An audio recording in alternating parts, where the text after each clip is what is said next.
নমস্কার বন্ধুরা, চলে এসেছি আজকে অন্য আর একটা মাছের রেসিপি নিয়ে।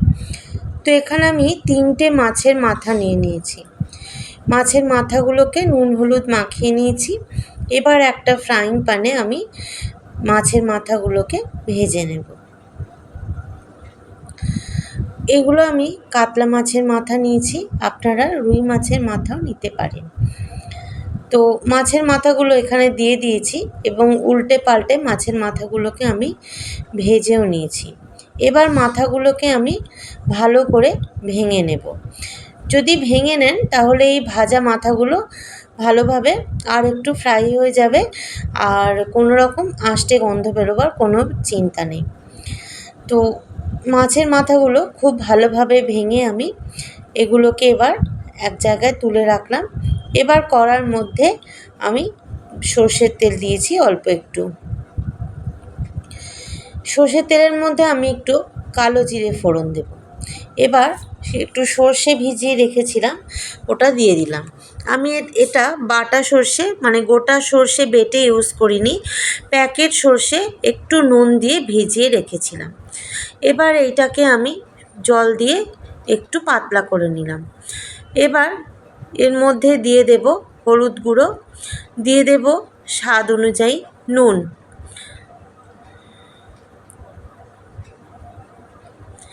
এবার দেখুন আমি একটা কাঁচা লঙ্কা এর মধ্যে দিয়ে দিয়েছি।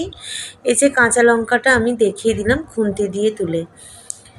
আসলে রান্নাঘরে এতটাই গরম করছে, কোনো কিছু ঠিকভাবে করে দেখাতেও পারছি না। যাই হোক, এবার ভাজা মাথাগুলো দিয়ে দিলাম। এবার আমি এর মধ্যে দিয়ে দেব একটুখানি পেঁয়াজ কুচি। কাঁচা পেঁয়াজ কুচি করে একটুখানি দিলে স্বাদটা কিন্তু খুব বেড়ে যায়।